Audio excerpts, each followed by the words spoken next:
Welcome.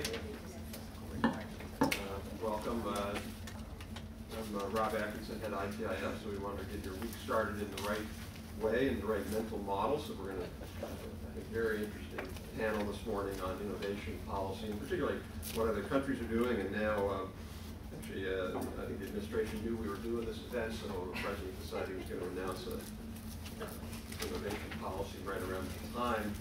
So we tag team with what we're doing. Appreciate that. So before I introduce our speakers, I'll make just a couple of quick comments. Innovation policy is something that is increasingly of interest, not just in the U.S., but around the world. And I think we in particular face a particular challenge in the U.S., and I'll just take the luxury of sort of riffing off an article that we just wrote on in the Democracy Journal, which the editor ended up calling, I think it was to drive progress first, re-educate all the economists. That's the title he came up with. But it was essentially this argument that one of the reasons we don't have a very good innovation policy in the U.S., we have good innovation, but not good innovation policy, is because economists, the sort of conventional economic thinking in Washington has very fundamental flaws in it that preclude one from going forward with innovation policy. Let me just list several. I could list 10, but I won't do that. One that I enjoy particularly, that a lot of economists in Washington believe, is that countries don't compete. So therefore, you don't need an innovation policy, because the only reason to have an innovation policy is to help your country compete. Since countries don't compete, you don't need one. I puzzled over that one for a long time, trying to figure out how could anyone actually believe that. But the reason they believe it is that if you remember your economics from college, remember your Ricardo and comparative advantage. Under Ricardo and comparative advantage, Portugal doesn't compete with the UK or England because Portugal makes wine and England makes textiles. So there's no real competition there. There's just sort of finding your natural niche, and then you just do that. And I guess our natural niche is soybeans and scrap metal. So we're pretty good to go here. The second one I think that's interesting is the argument that innovation isn't really that important, that what drives growth is capital. So if you just accumulate enough capital, you'll drive growth. And I think we can state very conclusively that the last 8 years have shown that to be completely false. We had more than enough capital in the U.S. In fact, our problem was we had way too much capital in the U.S. And we had so much capital that it was looking for things like giving loans to people who didn't have any money to pay off their mortgages. So we had too much capital and not enough innovation. And lastly, the one I particularly enjoy, back 40 years ago when Robert Solow was doing his growth accounting models and talked about the importance of innovation, he called innovation manna from heaven. And I thought that was an interesting term. In other words, it's just this thing that happens, sort of like background radiation in the universe. It just happens. And I was in a meeting the other day with a bunch of economists, and they actually raised the notion of, well, we're not really sure if innovation is manna from heaven or if it is something that policy could affect. So there's a real sort of fundamental distrust among economists, or questioning, is innovation something that you can actually affect by policy? Or is it something that just happens? Now, unfortunately for us, as in the U.S., most other countries don't think this way. They think that countries compete. They think that innovation is the most important thing driving their economy and their competitive position. And they certainly believe that innovation is something that policy can affect. Now, the key there is to get it right, to get the right policies or the wrong policies, which is what we will talk a little bit about today. So, with that, let me start by introducing our panelists. We'll go in the order. I guess we're actually going to be going right down the line here, so I'll start there. I'll start with my colleague Stephen Ezell. Stephen is a senior analyst at ITIF with a focus on international information technology, competitiveness, and national innovation policies. He should have all the bios there, so I'm really going to skip through these. He comes to ITIF from Peer Insight, which is an innovation research and consulting firm he co-founded in 2003. Before that, he was with the New Service Development Group at NASDAQ stock market. Debra Amidon is the founder and CEO of ENTOVATION International, which is a Massachusetts global innovation research and consulting network. She is the author of many, many publications, and focuses exclusively on innovation networks around the world. Publications include Managing Knowledge Assets in the 21st Century, The Architectural Primer for Knowledge Innovation, a book, Knowledge Economics, Principles, Practices, and Policies. She served in a number of executive management positions, including Assistant Secretary for Education for Massachusetts and a Dean at Babson College. Peter Westerstråhle is the head of the Tekes office in, actually we're going to go, I misordered the bios here. Peter is head of Tekes, and for those of you who don't know Tekes, they're probably one of the best innovation agencies in the world, but they are certainly the most well-funded. I can definitely say that. On a per capita basis, if we were to match Tekes in the US with an innovation agency, which we don't have, but we did propose one with Brookings last year called the National Innovation Foundation, we would have to be investing $32 billion a year to match Tekes on a per capita basis, a per GDP basis. So, needless to say, the Finns take this quite seriously. Peter has been with the head of the Tekes office since August 2007. Prior to that, he was in the Tekes Washington office, and he was also in the Tekes Tokyo office. And I think unlike anybody else on the panel, he is actually has a technology background. He's a chemical engineer from Helsinki University and has worked on technology policy for many, many years. And finally, Caine. Chris is the president and founder. Chris probably doesn't need an introduction, but most of us who've known Chris for many, many years, enjoyed working with him. Chris is the president and founder of Mercator 21, which is a professional services firm helping clients engage in the global economy. Mercator advises both public and private sector parties around the world on innovation-based economic development. Prior to April 2009, Chris had been with IBM Corporation for 25 years. In fact, I never thought I'd see the day when Chris was not at IBM, because ever since I think I was involved in this in Washington, I knew Chris through IBM. So it's a little disconcerting now to see Chris in a different role. But if you lie down, the feeling goes away. All right, I'll sit. So for 13 years, he was head of global public policy for IBM in his role as vice president of government programs. Also served in a number of different roles at IBM through his career, director of human resources and environmental policy.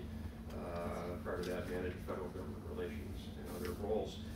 He's represented IBM on policy and economic development trends involving government, innovation, global economic commerce, electronic commerce, privacy, and security challenges.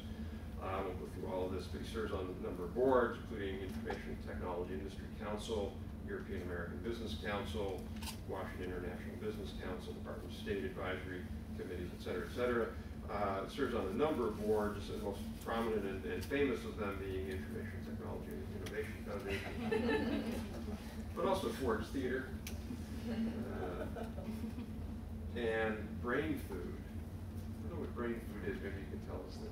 You should have brought some for us this morning. It's locks, I think that's what it is.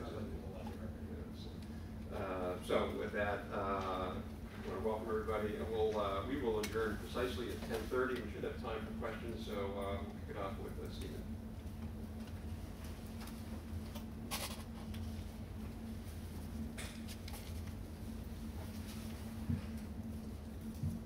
Thanks, Rob. Well, today I'll be presenting findings from a 2,500-word essay I wrote for Democracy, a Journal of Ideas, benchmarking leading countries' innovation policies. There was a lot we could not get into this article, so we're looking to work with Issues in Science and Technology magazine to release a much longer report, really going very in depth, more than you can do in 2,500 words, to benchmark countries' innovation policies. So look for that in the next issues, or in the next issue or two of Science and Technology magazine. So, what is a national innovation strategy? I would say it is those elements of science, technology, and economic policy that explicitly aim to promote the development, spread, and efficient use of new products, processes, and services.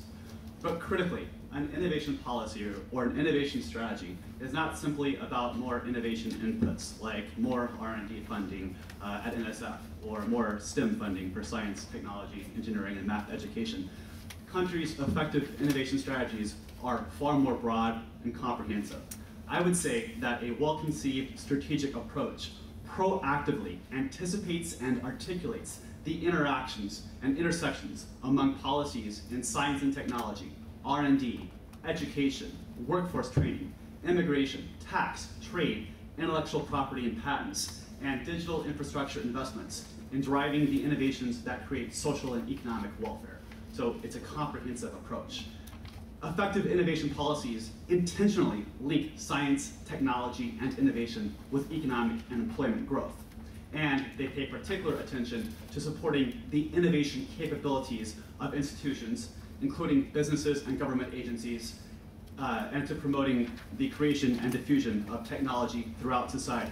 We'll also see in Peter's presentation that Finland's innovation strategy is going one step further to intentionally seeding and catalyzing the innovation skills of individuals and workers in an economy's workforce. So, why do nations need an innovation policy? First and most fundamentally, because technological innovation drives long-run economic growth. I think this has been shown pretty clearly in the economic literature. Up to 90% of per capita income growth stems directly from innovation. The use of information technology has accounted for over half of US productivity growth over the last 15 years. How do we know if innovation is working in a country? It is if we see consistently high levels of productivity growth throughout a society. Secondly, countries need an innovation strategy because addressing the complex and systematic challenges we face today, such as achieving affordable health care, combating global climate change, achieving sustainable energy production, deploying complex digital infrastructures, training our workforce for a 21st century global economy, requires coordinated strategies that conscientiously leverage the resources of firms, government, and academia in effective public-private partnerships. Third, we need an innovation policy because, as Rob said, in contrast to what the conventional neoclassical economic doctrine holds, markets alone will not produce societally optimal levels of innovation. They will produce suboptimal levels of innovation. And we find systemic market failures around innovation include a number of factors. High levels of risk. We see this in the venture capital marketplace now, where VC deals are moving from earlier stage seed deals to upstream deals because they want to go for shorter bets in VC funding, so they're leaving the riskiest, most difficult new opportunities in the marketplace unfunded at the VC level. Different time horizons, system interdependencies, the age-old chicken or egg problem. ITIF is in the process of releasing 6 reports that will look at country leadership in 6 information technology application areas: e-health, mobile commerce, intelligent transportation systems, digital signatures, electronic commerce, and e-government.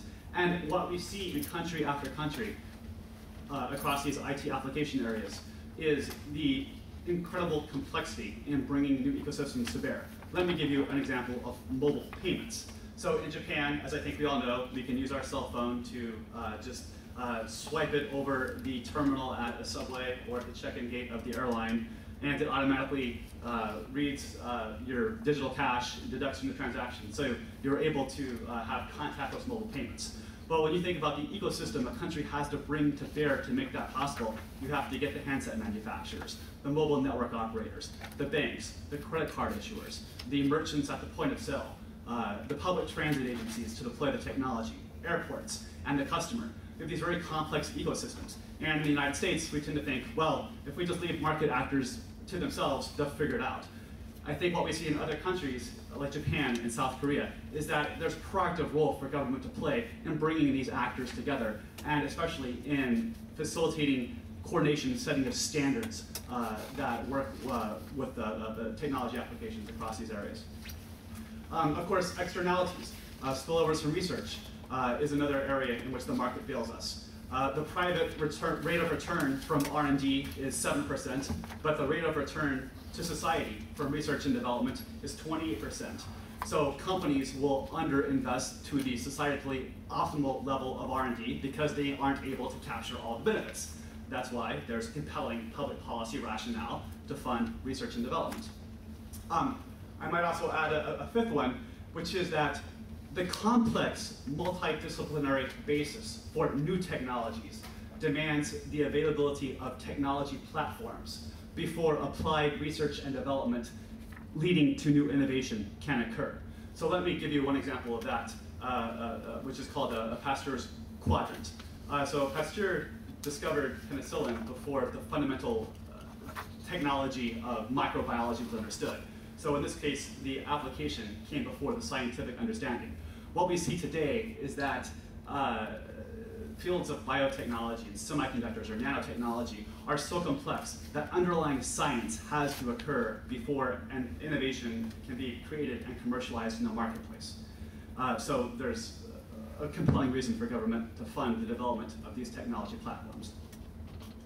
The fourth reason I would say countries need an innovation strategy is because the stakes have been raised.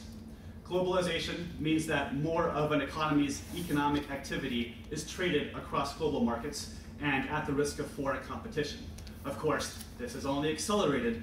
We thought before this only applied to the manufacturing elements of our economies. Now that we have undersea fiber optic cable around the world, we've woken up and realized that the services sector of our economy is much more subject to traded competition and globalization than we'd ever realized.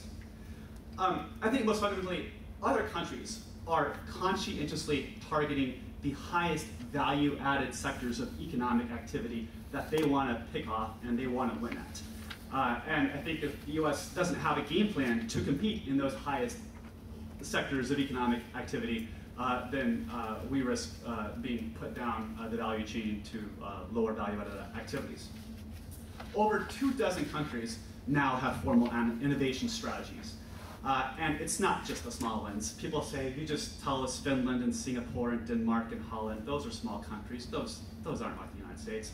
Well, you know what? China has introduced an innovation policy. India has one. The United Kingdom introduced one in June. Germany has one. It's not just the small countries, it's all countries. China's 15-year medium to long-term plan for the development of science and technology explicitly aims for China to be, quote, the world leader in innovation by 2020 and the world leader in science and technology by 2030. The competition has raised, other countries are in the game, and if we don't get serious about moving up to higher sectors of value-added economic activity, we're going to be left behind. So do we see evidence of that? Well, yes, I think we do. ITIF's report, The Atlantic Century, released this past February, benchmarked 40 countries across a set of innovation inputs and innovation outputs. We looked at R&D, science and technology funding, patents, science publications. On the input side, we also looked at human capital, entrepreneurship, policies, and economic performance. And we found that the US is currently 6th in the world in innovation capacity. So we have lost our top perch, #1, which we felt we have held for so long. And that's bad enough, I think, falling from 1 to 6th. But the story is actually much worse because we're in a serious state of decline. When our report looked at the rate of change in enhancing innovation capacity over the past decade, we found that out of these 40 countries, we were dead last over the past decade. Our station is slipping, and unless we take policies to arrest it, we will continue to slide further. One example of that, one of the interesting things is that the United States used to be one of the most innovative countries in the world in terms of innovation policy. We innovated new innovation policies. So in 1981, the United States was one of the first countries to introduce a research and development tax credit. Well, what's happened since? By 1996, we had fallen to 7th in OECD rankings of R&D tax credit generosity. We looked at it a couple of weeks ago. We found that the United States is now 17th in the OECD in terms of R&D tax credit generosity. We continue to be in a situation where we don't have a permanent R&D tax credit. We have to go through a rigmarole to reauthorize it every year or two. And other countries are out innovating this here. So Australia has gone to a simply flat R&D tax credit. The US system for R&D tax credits relies on some percentage over a base that you invested last year. For the United States to reattain the #1 ranking in the world in R&D tax credit generosity, we would have to increase our alternative simplified tax credit by almost 50%. So we have a long way to go. So in comparing countries' national innovation strategies, this table, we didn't have room for it in the democracy article, but it's here and we'll have it in S&T. But what we did was we looked at 10 innovation-forward countries along with the United States and asked, do these countries have a national innovation foundation or agency? Have they definitively articulated a national innovation strategy or policy? Have they proclaimed a stated commitment to lead the world in transitioning to a digital economy? And have they implemented a national broadband strategy?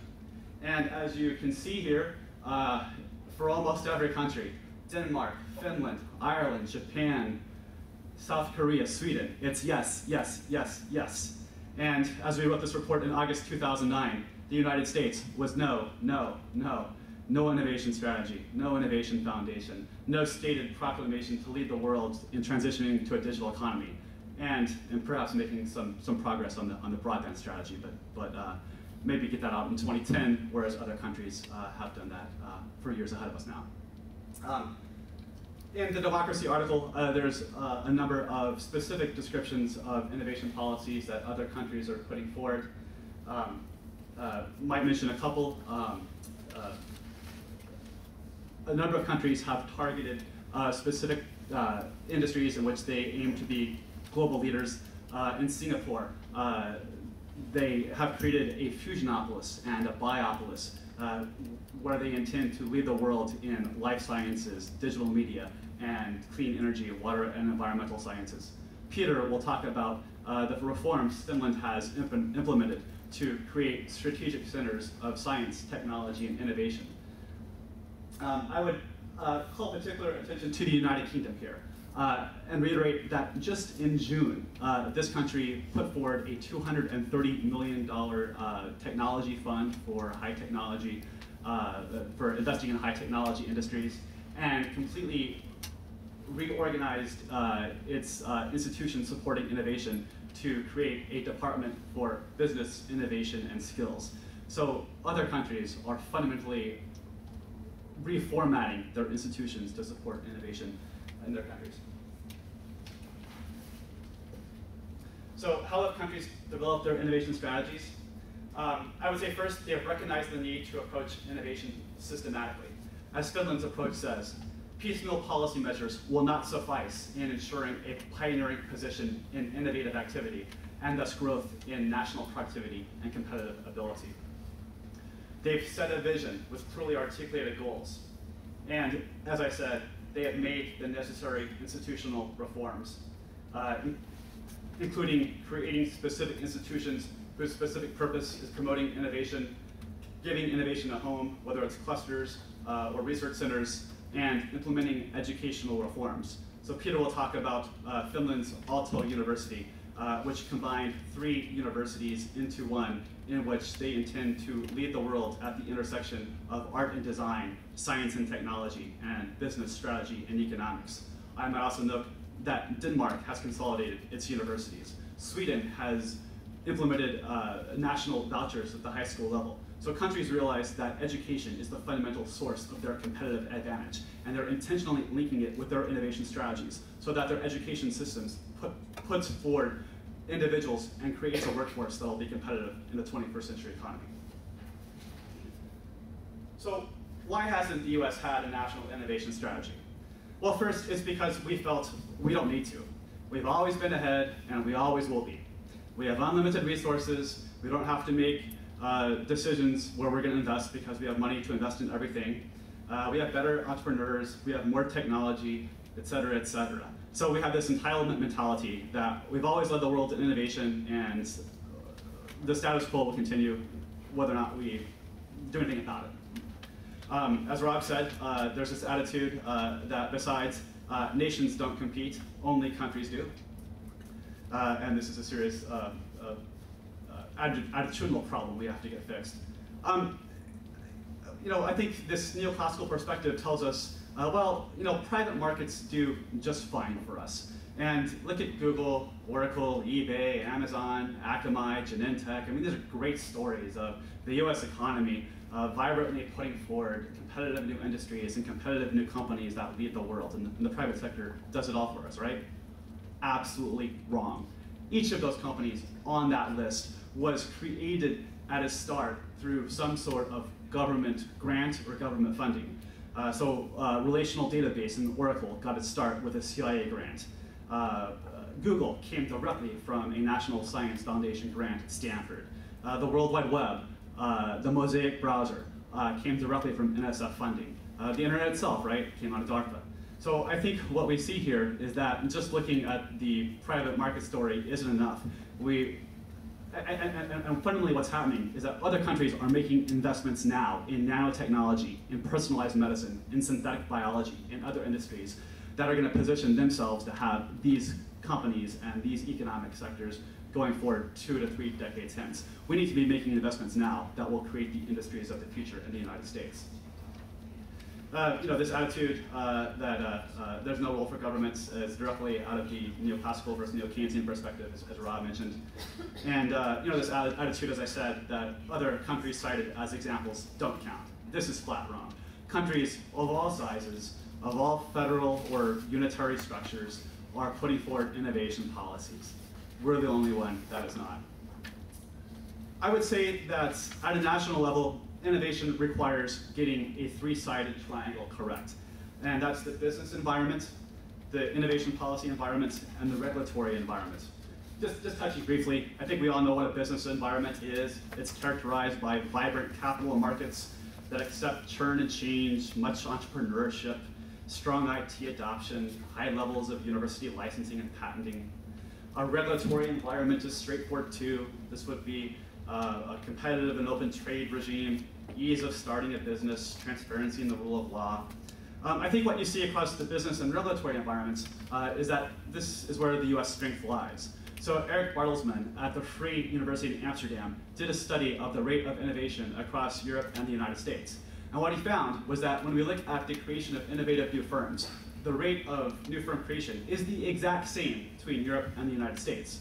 What has happened over the past several decades is that the United States has better been able to reallocate labor and capital to scale its winner companies, whereas Europe's less flexible labor and capital markets have not allowed them to reallocate resources to the most economically promising sectors. However, while this is our strength, we are substantially behind other countries in innovation, in the innovation policy environment. So what would a national innovation strategy do? I would say it would fulfill these key functions, going far beyond simply funding more R&D and STEM. It would channel R&D into specific technology or industry research areas, survey the globe to identify nascent technologies, build technology roadmaps in key industries, fund sector-based university government research partnerships, create new knowledge pertaining to the methods, processes, and techniques of innovation, transfer knowledge from academia and government to the private sector, develop innovation metrics, and champion innovation in the public sector. So a very strong list of activities that an innovation institution and innovation strategy would fulfill.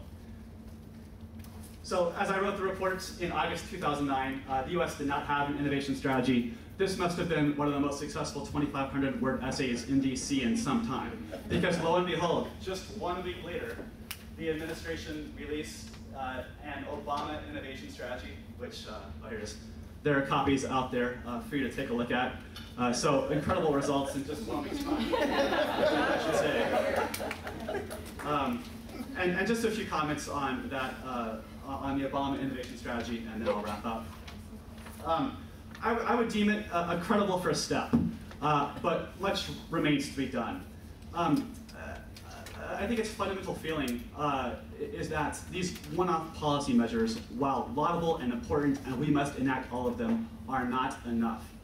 Innovation needs an institutional home within the federal government, both to increase the likelihood of success of innovation policies, but also to ensure that a national innovation strategy survives across administrations and isn't just the product of one administration that happens to believe in it.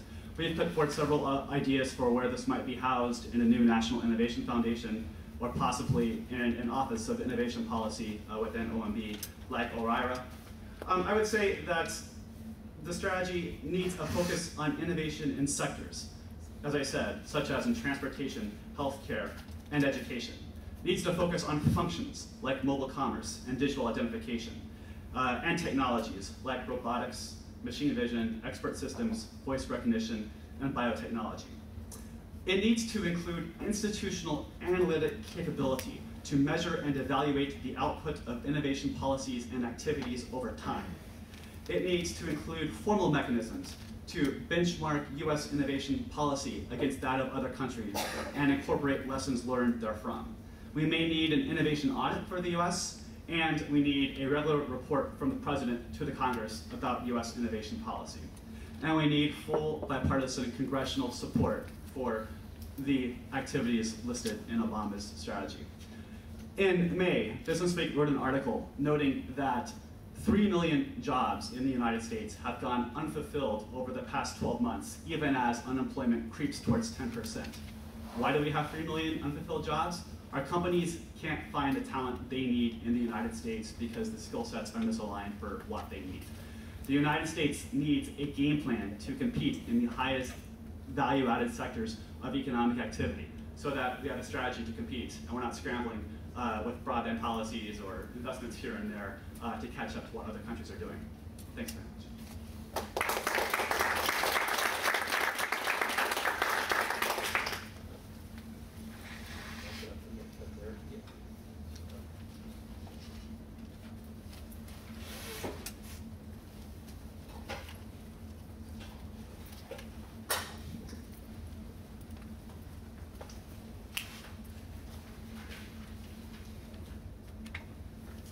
Okay, it's a great pleasure for me to be here today to tell you about our new innovation strategy. It's a very broad topic, and I'm not going to give you a detailed description of the contents of the strategy. It can be found in its entirety on the internet. But what I will try to do in the next 10 minutes or so is to briefly discuss why we felt in Finland that we needed to renew our innovation policy, and then touch upon some of the main themes in the new innovation strategy. And finally, I will give you some recent examples of how we have already started to reform our innovation system in Finland.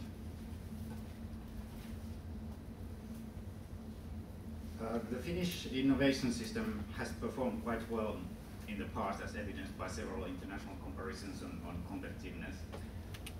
This has been the result of many different factors, but what can generally be seen as the core strengths of the Finnish system are high-quality educational system, consistent investments in R&D, as well as close collaboration between various innovation organizations in Finland, both public and private. However, some recent reports have indicated that Finland is beginning to lose its position as a leading innovator, in addition to which we are facing a number of immense challenges. The challenges listed here clearly call for new solutions. They can no longer be tackled with traditional sector-based and piecemeal policy measures.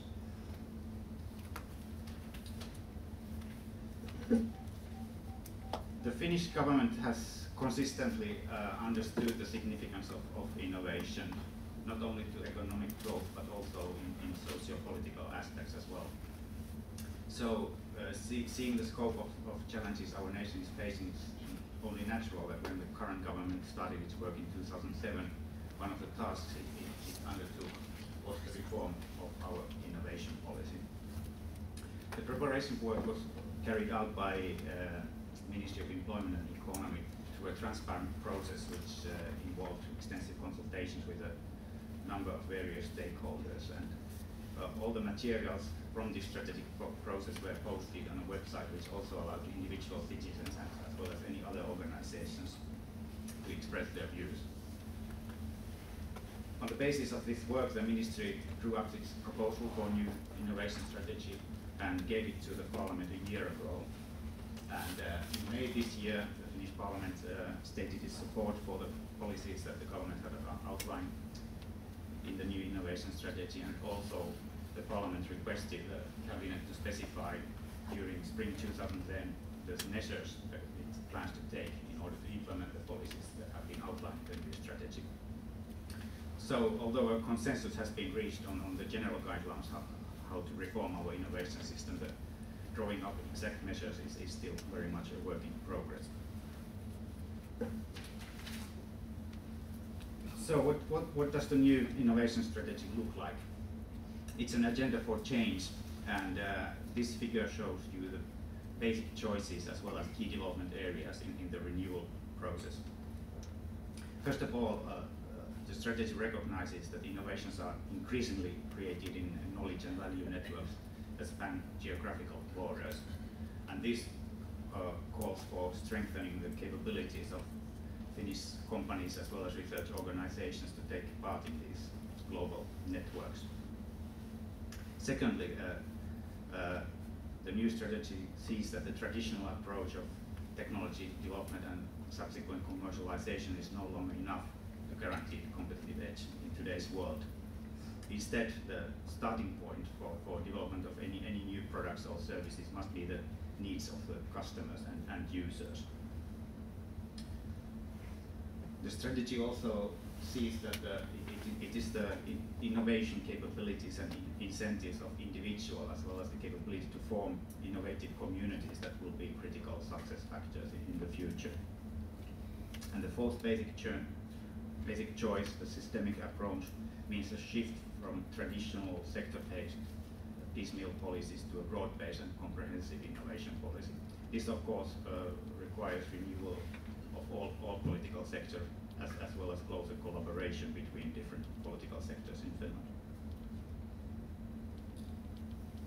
This is basically what I just explained. Here I have picked just one slide to illustrate what one of the basic choices that user and demand orientation involves. It looks a bit messy, but the blue ellipses here represent programs and innovation support functions that already exist in Finland. Most of them can be characterized as responding to the traditional competence-based innovation policy, or to the so-called knowledge push model. These green ellipses, on the other hand, are tools that have only recently been adopted in Finland or are still actually missing from our innovation system. And they are tools that better facilitate taking into account the users' and customers' needs in the innovation process. So I just wanted to show this slide to you to give you an idea what kind of shifts we are aiming to achieve with the new innovation policy. Then I will briefly highlight a couple of new initiatives that have already been started in Finland to reform our innovation system. The first example is the formation of strategic centers for science, technology and innovation in fields that are important for Finnish economy and fields that can become new areas of national competency in the future. The logic behind the formation of this strategic center is to create more efficient frameworks for collaboration between the various stakeholders related to each of the themes of these strategic centers. Each strategic center consists of a coordinating body as well as a virtual research organization. The coordinating body is actually a non-profit company jointly owned by various shareholders, while the virtual research organization then consists of the shareholders as well as their partners' research resources. And it's the responsibility of the shareholders of the coordinating body to make up the research agenda for these strategic centers. The research programs themselves are then open for participation by any outside organizations as well. And what's important in this model is that public funding agencies such as Tekes is committed to providing funding to these research centers in the long run. And here's a list of the strategic centers that are already operational in Finland. The forest cluster was the first one to start its operations in 2007, while the health and well-being strategic center is the newest addition. It started its operation only this summer.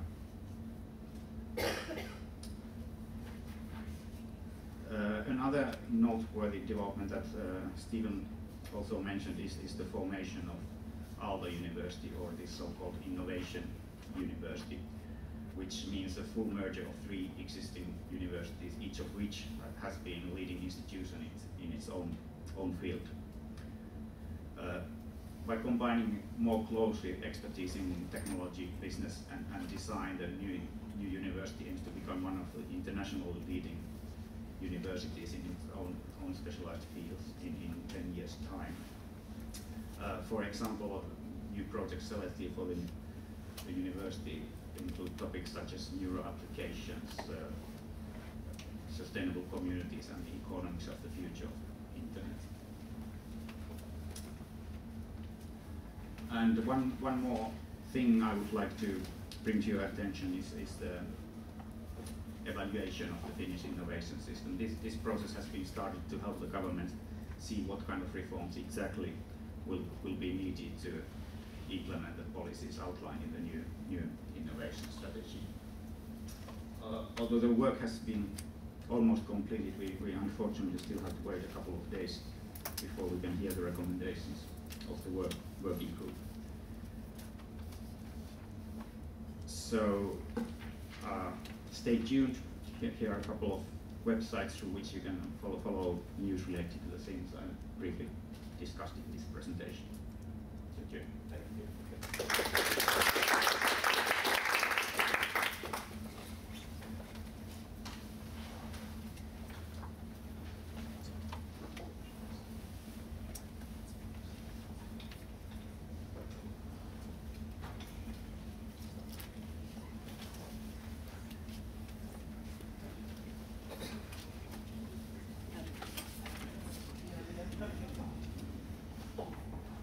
Well, good morning. And thank you for making this meeting a priority this morning. I think in terms of having 10 minutes to be able to respond to, frankly, the courageous report that ITIF has delivered on this topic, I think it's courageous because it's both critical and constructive. And the work that we've been doing with the ENTOVATION network, now including 188 people spanning 67 countries, and over the last 20 years, some of Neil and Chris and Lynn and others have been involved in looking at innovation from a new perspective, according to the flow of knowledge, not the flow of technology. Innovation has been redefined in some wonderful ways, and I think you've got superb examples in what was already shared with you. But I'm just arriving literally from Saudi Arabia with the inauguration of KAUST, King Abdullah's University for Science and Technology, where they had 3,000 international guests, including many heads of state, as their cornerstone for participating in this new knowledge economy. Since Rob mentioned the knowledge economics books, I'll give a pitch for his innovation economics website, which I think is absolutely brilliant and needed. I think we are looking at the existing global meltdown has forced us to take another look at how we interact with one another. And I think that's the good news. The trapeze parable, I don't know if you're familiar with the trapeze, but in order to catch the next rung, you have to leave the first bar. And so I believe that we're in the process of being suspended in this economic meltdown, and that gives us an opportunity to look at things differently. For the last 30 years, the World Bank has established all over the globe specialized economic zones. In 30 countries, they've generated barely 6 billion in exports and 1 million people, but today these specialized economic zones operate in 120 countries and account for 600 billion in exports. So what we did with the grant from a Saudi Arabian firm is started to look explicitly at these constellations of activities, constellations of innovation activities, which we labeled knowledge innovation zones. There's a website that you can visit where we studied hundreds of examples from about 45 different countries, and out of that we've elicited some of the measurement criteria and how to operationalize some of these innovation strategies rather than just talk about them in isolation or in a vacuum.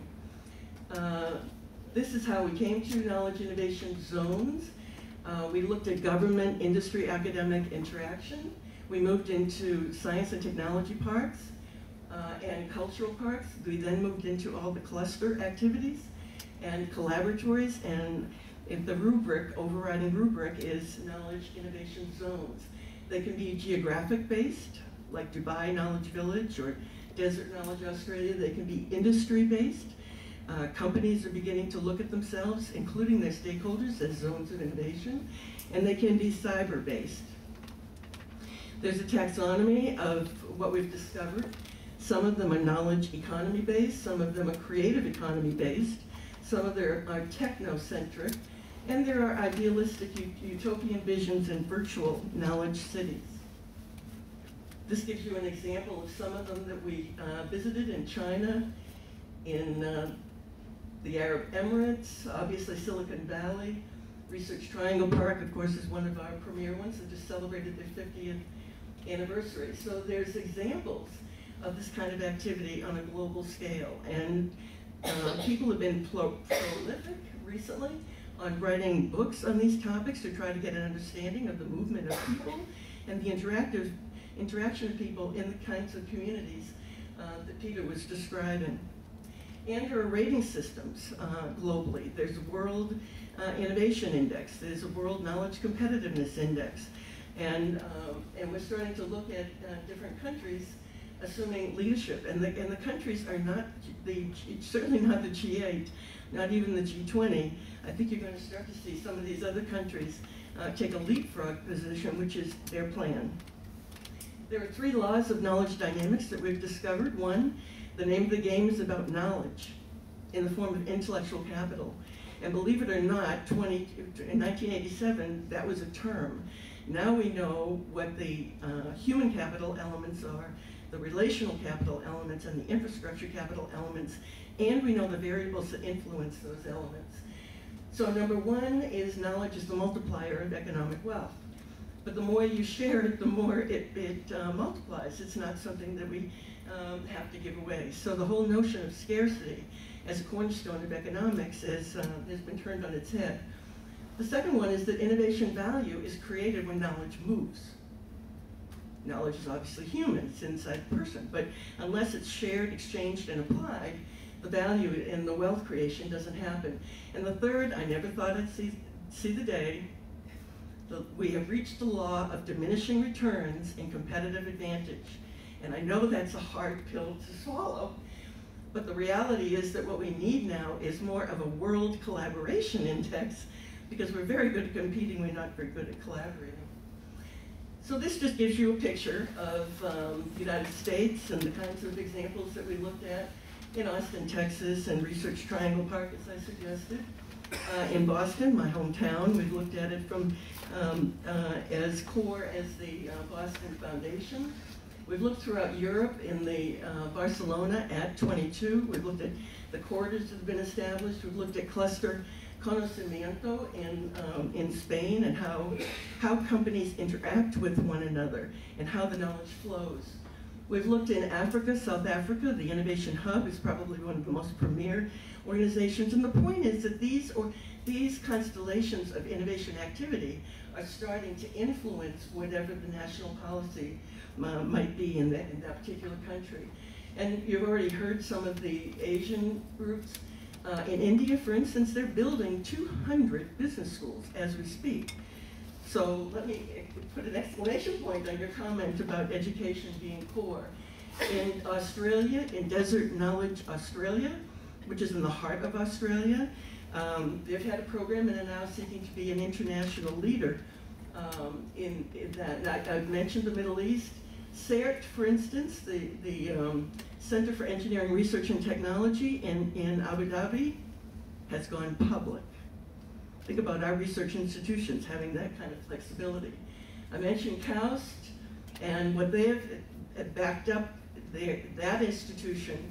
They have CAST, which is their equivalent of the National Science Foundation, but they also have a whole national innovation ecology. And just to support what Stephen has said, there are others that are moving faster than we are, and I fear that we are no longer the benchmark for many of these activities. We've studied the external indicators, all the examples of these. I put these on the screen just so you get a picture of how we develop the triple knowledge lens, a way to look at knowledge-based economy, knowledge-based markets, knowledge-based business, knowledge-based commerce, number one. Number two, the knowledge-based society, the community, the culture, and the interrelationships of the networks that have been described. And the third is the knowledge-based infrastructure, which is not just a function of environment, but organization and technology as well. So there are some findings from the preliminary study that we have. You can find these on some of this on the website. And basically, this phenomenon is growing more rapidly than we ever expected. And we've done a contrasting analysis of what constitutes a specialized economic zone with a knowledge innovation zone. So you can define these substantively according to the triple knowledge lens. The Chinese cornerstone is the Knowledge Innovation Program. In India, as was referenced before, they seek to be the crucible of innovation worldwide. And in Europe, the European Union has done considerable funding with their framework programs, even including an intellectual capital statement to define some of these new metrics. So there is a way to document the difference between reputation capital and diversity capital and intellectual property capital, which is just a teeny piece of this picture. So how do we learn from one another? Again, I applaud ITIF because I think they've taken a global picture on what I call knowledge innovation zones. And from a geography basis, from an industry basis, and from a virtual basis, we need to set up how we can learn and interact with one another. The point of this slide, which operationalizes all of this, is that policies, number 5, need to be integrated into the innovation strategy, not set aside. So from purpose to prosperity, there is a way to organize and manage your innovation strategy and to do it in the context of the global activities that are happening. The good news is that we have a lot to learn, and I think we've got what it takes to put it in operation as fast as any of our competitors. Thank you.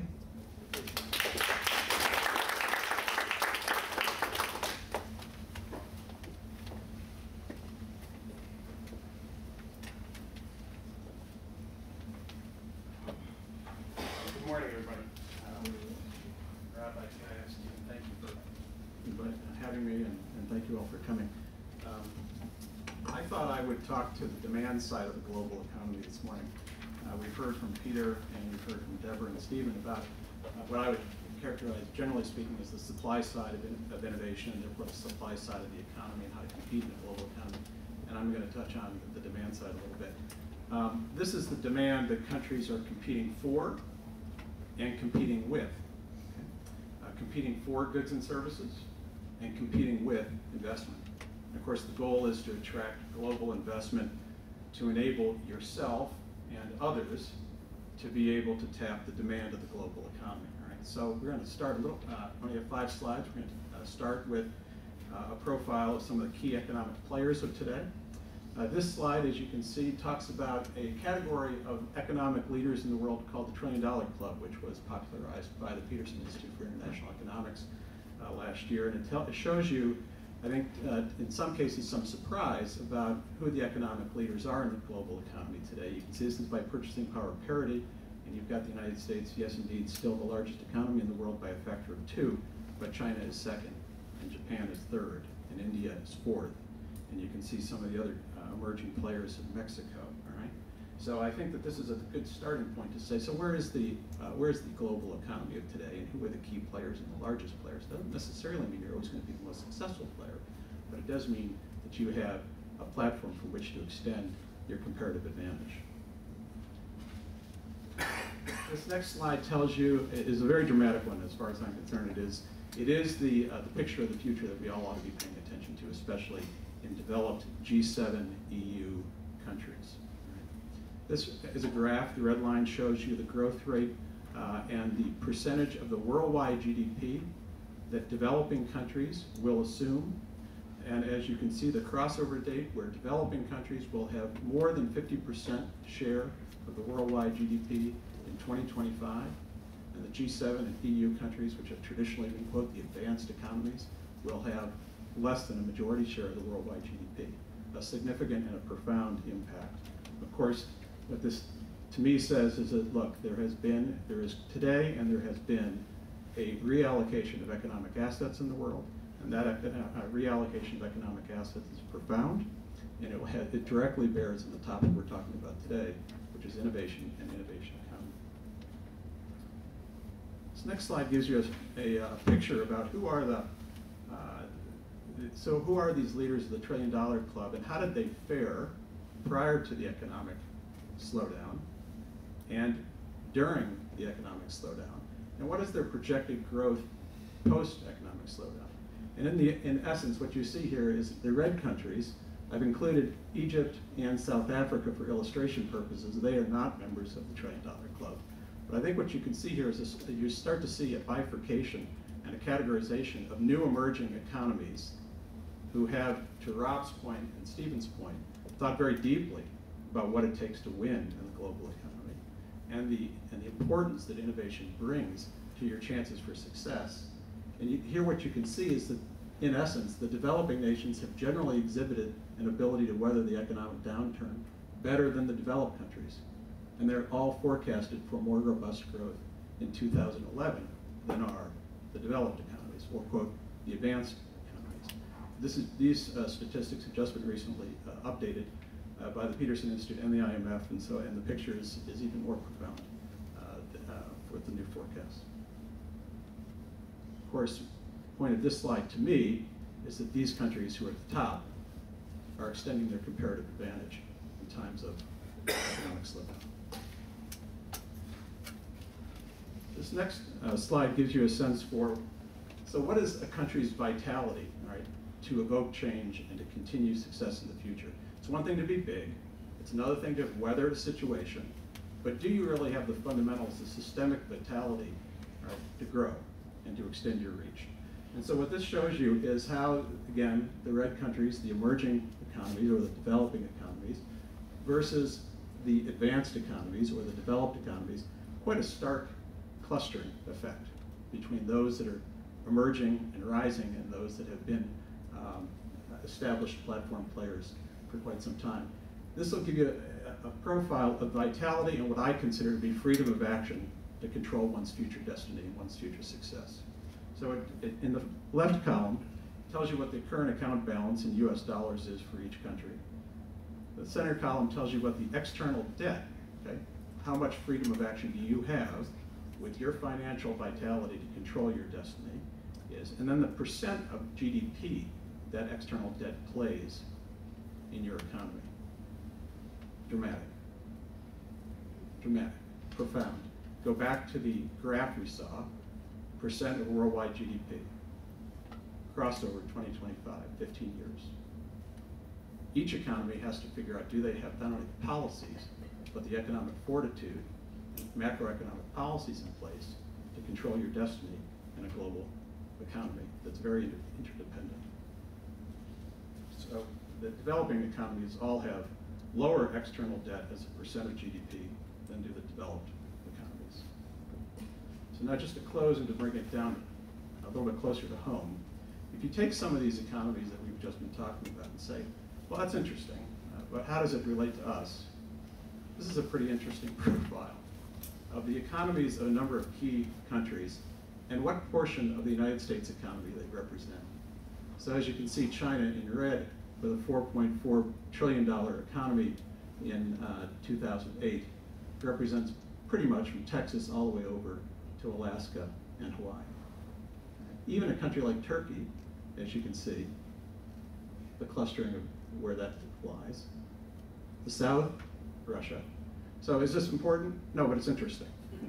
Okay. And so when you try to think about how do you relate these things, comparatively speaking, to what the United States can do about its destiny, and to Rob's point and Stephen's point, that we don't have a national economic development strategy, agency, authority to think in the same terms and to play in the same way that countries around the world are playing, because we leave that to state and local governments. Well, I guess if I were Florida, I'd be interested in knowing who my compatriots are versus who my competitors are in the United States, by thinking about who my compatriots are and competing in a global economy, not just thinking about competing in the domestic economy. Thank you.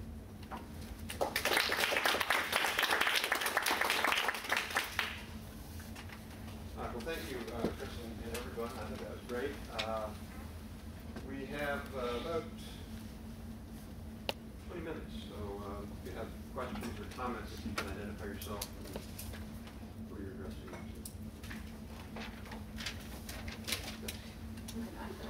Hi, I'm Caroline Wagner from SRI International. Thank you for a fascinating panel. I would like to turn this around just a little bit. I thought that the convergence graph that Chris showed was extremely interesting. And it seems to me, if you think historically, that kind of convergence in terms of justice, goodness, bringing poor people into the world economy is actually what we've been trying to do for more than 100 years. So it seems to me that that kind of hopeful convergence of bringing poor people into the system is actually a good thing.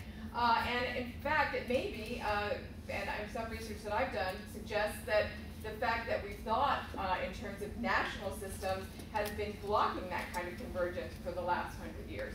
And that the fact that we have this breakdown of national systems and the fact that we have more of a global relationship of knowledge systems is in fact where we're going, and is the reason some of these countries are able to come into the system, and we have several billion more people who aren't even on that graph yet.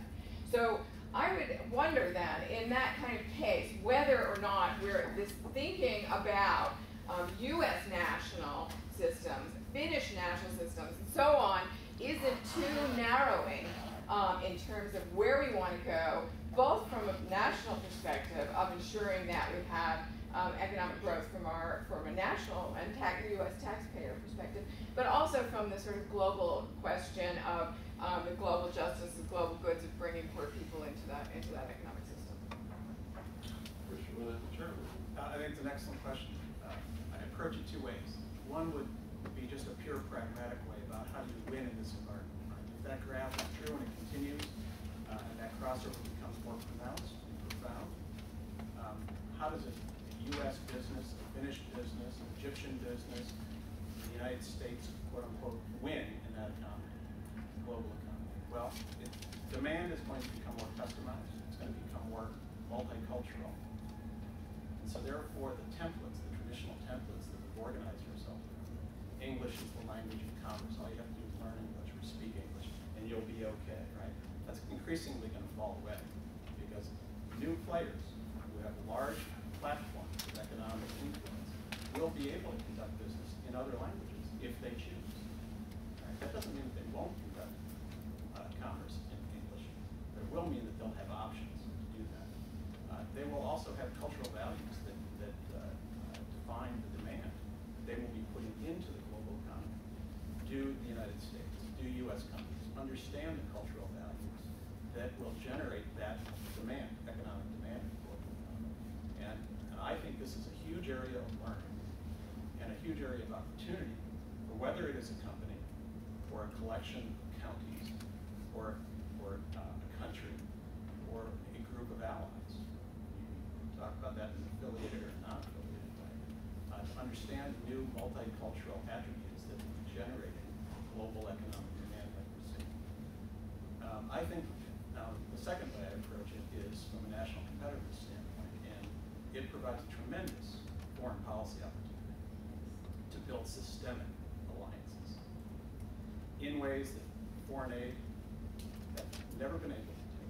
And we wouldn't have enough money to do it even if we wanted to, because obviously we're not at the top of that debt chart that I was showing you. Okay, so the fact that we have a capacity in a globalized world, highly interdependent and integrated, to create economic alliances, to do what you were referring to, has very interesting and profound opportunities for U.S. foreign policy and economic success.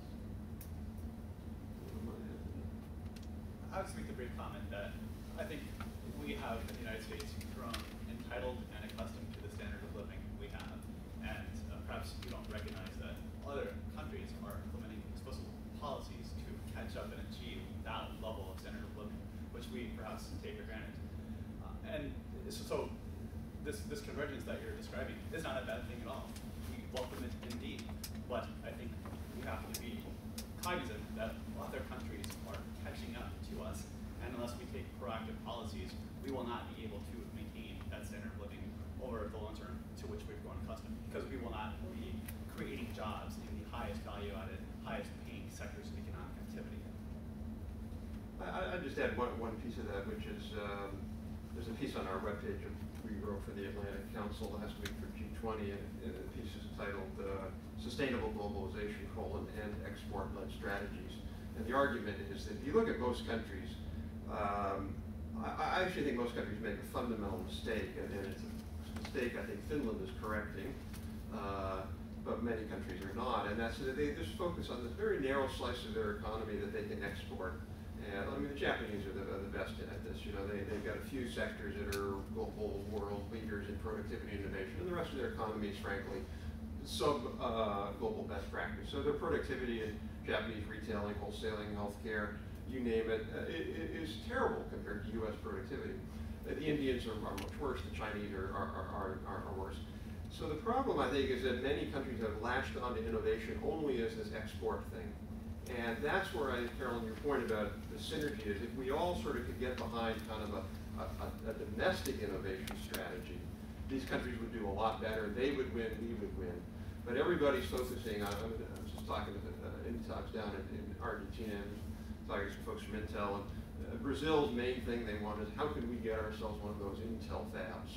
And it's really the wrong question for them to be asking. It's how can they transform their retail sector, or their logistics sector, or their transportation sector. But these countries don't put any effort into that, and they put it all into that, and that's where I think we could really begin to change globalization. Ken, and then Ken Jarbo, Athena Alliance. I want to shift it the other way to the local, bring it down to that level. Chris, you mentioned that a lot of these, we do this in the state level all the time. In fact, almost every state, as you guys know, has some form of technology-based economic development strategy, but we're not allowed to do it at the federal level because of ideology here. And this is a question basically for Stephen, how he sees, and Rob, how you see the national innovation strategy matching with where a lot of the action is, which is down at the state and local level, especially given the challenges I think both Peter and Debra mentioned of the shift to the need to worry about user-driven innovation and how we bring that into the system. I'm glad to see the Finnish are beginning to look at programs directly on that, and the whole shift to intangibles in the knowledge economy. If that's where we're headed, and we have this base down at the states now, how do we match that with what we're going to be doing or need to be doing at the federal level? well, I think, you know, the problem with state efforts, and having been involved in state efforts for a long, long time in my career, is that they're dramatically underfunded. the externalities are even worse for states. You know, if states pursue innovation strategy, a lot of the benefits flow outside the state, and the benefits are oftentimes 6 to 8 years coming. And so governors, like, why would I do that? Why don't I just recruit the latest factory to my plant, to my state, give them a bunch of money? So I think the states have this, we have this advantage in a way. The states are able to be flexible, they're close to the ground, they can build around clusters and dynamic sectors and things like that, but they're underfunded. So I think a key role is for the federal government to really build a partnership. And we frankly have not done that in any way, shape, or form.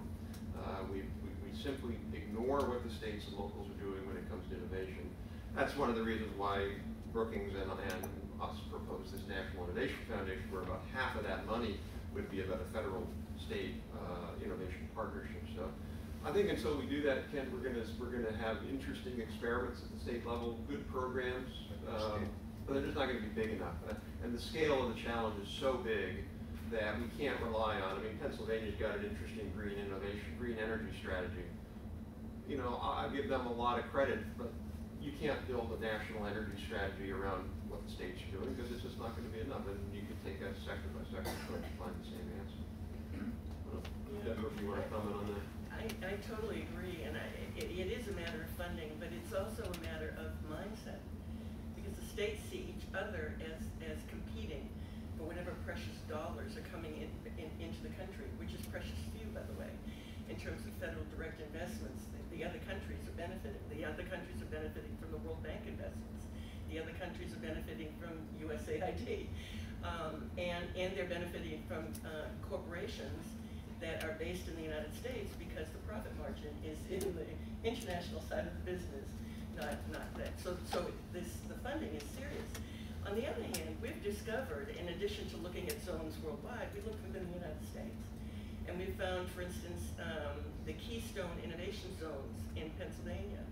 In the state of Washington, there's a whole innovation zone. We found a chief innovation zone officer in Newark, New Jersey. And we found now chief academic innovation officers, one at the University of Southern California.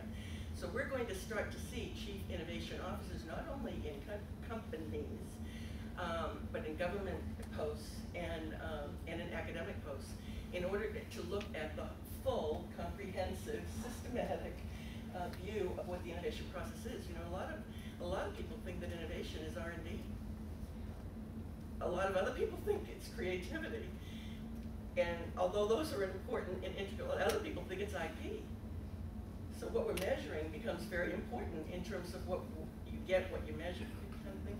So I totally agree with you, and I think that's why it needs to be not managed from the federal level, but certainly the playground needs to be established, and the conversation needs to be developed so that these fabulous initiatives can connect with one another and build on the strengths of one another, and in that regard can be a force. I think the way that Finland would term it is as facilitating or orchestrating from the national level. Yeah, cultivating is the new word. Chris? And then, Well, first I want to say, identify yourself, Chris. I'm Chris Still at George Mason University. I've been at this for too long. My book on this subject came out in 1979, and we're still waiting. In all those 3 decades plus of engagement, this is the best panel I've heard on this subject, and also the scariest. Best because of the articulation of the potential possibilities, scariest because of the competitive stories that each of the speakers told. The scariest numbers of all are maybe Chris's numbers on the external debt of the United States and United Kingdom, the two nations which over the past century have really seen themselves as the hegemon of the world economy. The financial backbone, we've borne the risk, we've carried the load to ensure that the world financial system runs. And we now see the crack we're in, and I think it tells us something about why the new administration's policy is so unsatisfactory, so thin, so obviously cobbled together in less than a week after Steve's piece hit the stands. Tom Cleo went to work and cranked this thing out, yeoman's job. But it gets us nowhere. In fact, it's retrograde, just like the gathering storm report a couple of years ago. So first thing I would argue is You ought to take this show on the road. Don't make this a one-day event. Make this do this again. This story needs to be told again, and it's in the title of your organization. You've done a hell of a lot on IT, but it's reinforced the innovation piece. So congratulations for that.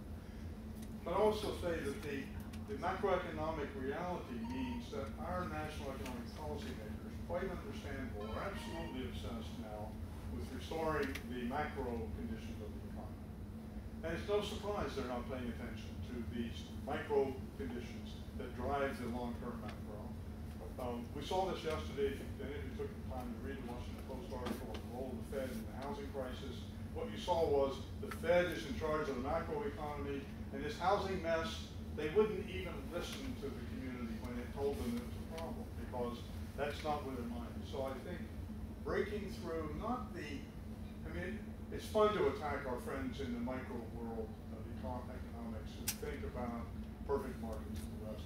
But the real challenge may be on the macro side, to figure out how to break through that conversation, to recognize that this subject is as important to the macro economy as the Fed's policies and the banking reserve requirements and so on.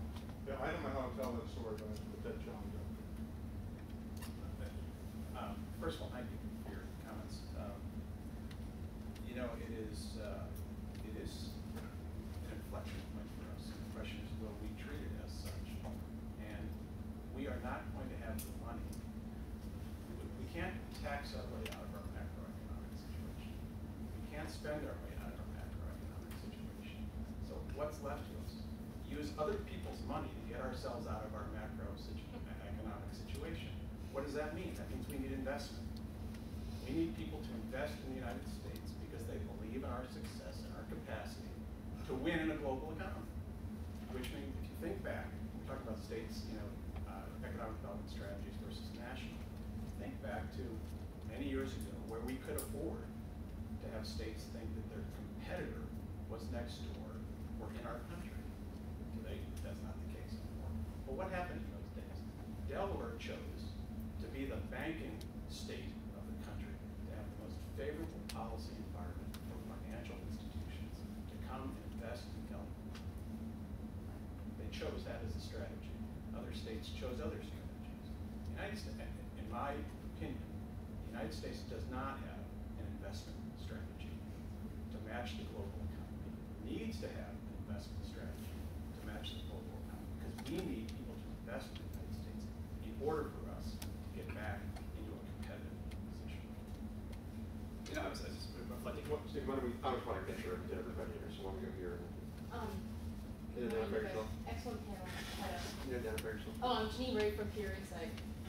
I read the paper that was just put out on National Innovation Strategy, and I found it very aspirational, well put together, but also very naive. And I'm just wondering if you have any insight into what the next steps are going to be now that this is on the table. There seems to be no executional plan against it, and I'm just wondering if you had any insight about what the White House is doing, OSTP, et cetera, to try to bring some of this together. Naive in the sense of we thought this was going to happen tomorrow? No, naive in the sense of execution. Naive in the sense of, okay, it's out there, we know we have to do this stuff, but in terms of prioritization process, being able to actually drive the activities, sure. It seemed very vacant to me. Yeah. Well, sure. Okay. I mean, a couple of things. One is a lot of other work is focused on the execution. So, National Innovation Foundation, Office of Science, Office of Technology.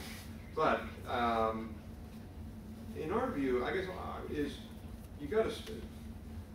For a long time, I focused on sort of trying to get these things done on execution. I realized over the last few years that really the challenge is not there. The challenge is much higher. The challenge is, first of all, number one, to understand we have a problem.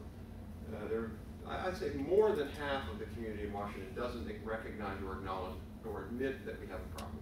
So we're not going to get anything done until we have that. I mean, I almost like sort of hate wasting time on these things. I want to jump into the execution. But we're not, I don't think at that point yet. So we're still at the we don't have a problem stage. And then we're at the if you have a problem, if you acknowledge a problem, how do you solve it? And we're still at the phase of, well, the markets will solve it for us. So I think getting those two big meta questions done right and getting people to acknowledge that that's where we are, then the execution. Well, I mean, I think that what I'm impressed about Finland is, I mean, Peter talked about, well, the executive branch came and they presented their plan, and the parliament looked at it and tweaked it, and then it went back and executive.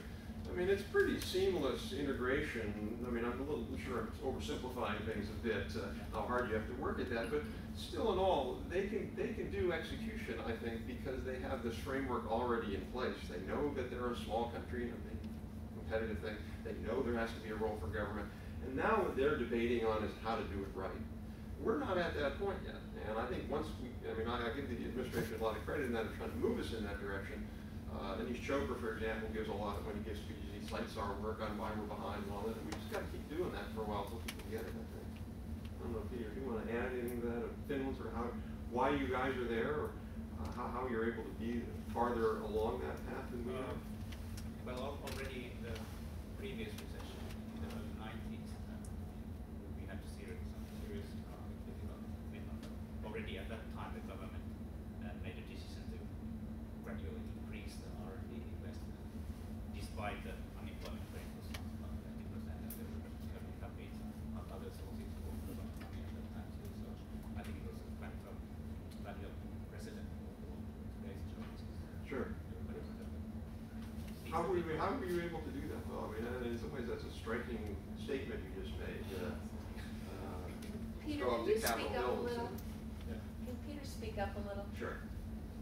Okay, so already during the previous recession in the early 90s, the Finnish government consistently increased the R&D investments by the public sector, although there were some serious challenges in the economy, and the money could have certainly been used in other ways too. So I think that's an example that kind of paved the way for the thinking of today, that we really have to invest in innovation. And also we are a small country with very few natural resources, so we think this kind of value-added business. Now, was that your prime minister at the time, who's now with Nokia?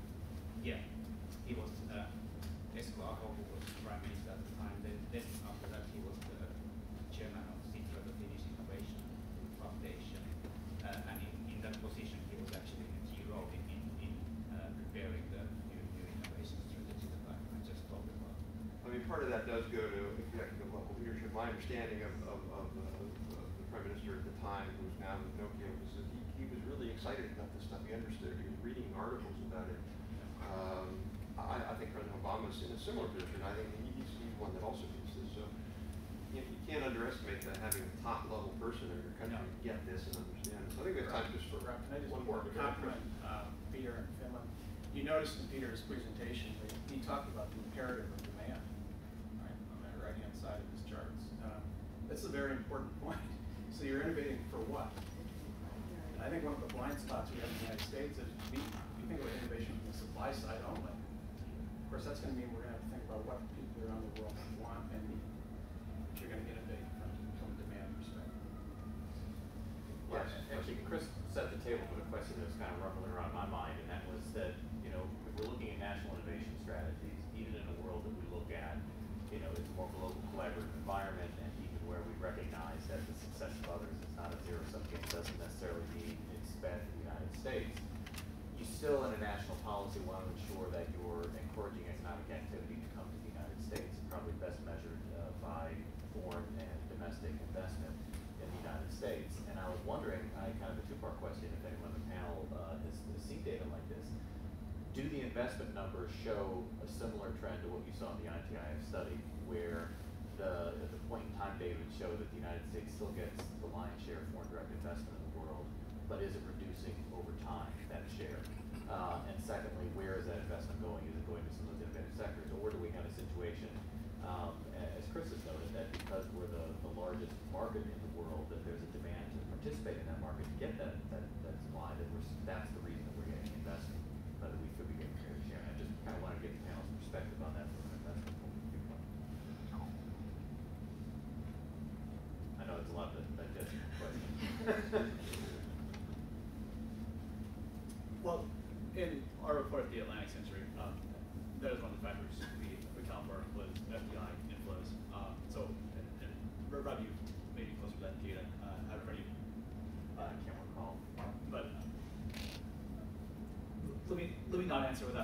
specific data in front of me to support my case, but afterwards I can go pull that directly and respond to your question or drop you.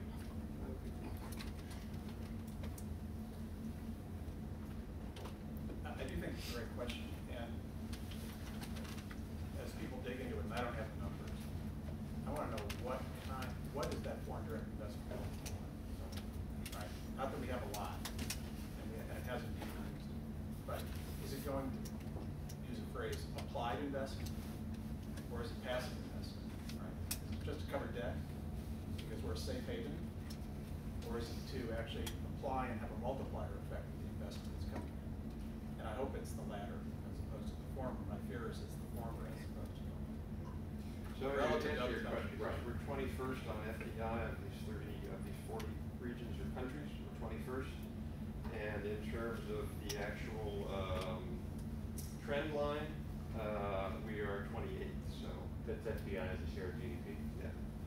Let me also add that the spirit of your question, I think, is a wonderful one in that it points to the question of what are we ultimately looking to measure and evaluate the success of the country's innovation policy and strategy by. I think that is a question that is still open in some regards. One thing I asked Peter for his presentation is, could you have a slide on exactly how Finland is measuring the success of its innovation strategy? And he, I think, thoughtfully said, well, this is something that we're still struggling with in Finland, and most countries are. What I would say is that would be one of the things you would look at. I think you'd also look, just like a company, in looking at the success of its innovation strategy would have metrics such as what percentage of our income came from new products released over the past 3 years. We'd also be looking at similar questions. What kind of new industries have we created over the past few years? How has employment shifted into those higher value-added economic sectors? How has our productivity increased over time? I think that's one of the key metrics through which you see the success of an innovation strategy. One comment I just had reflecting on this panel is I was, trying to anticipate the questions we might get from the audience, and one that you usually get in these formats is, isn't this just industrial policy? What's the difference between innovation policy and industrial policy? And it occurred to me as our government invests $80 billion in General Motors and Chrysler, and we bail out the private sector. So we have an industrial policy because we don't have an innovation policy. We have to scramble around to repair these broken industries because we don't have an innovation strategy ahead of time to keep it competitive for the long run.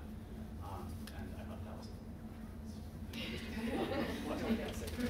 So I think what the takeaway from this event is the last article led to the Obama announcing, and I think this panel will lead to Congress passing all of their initiatives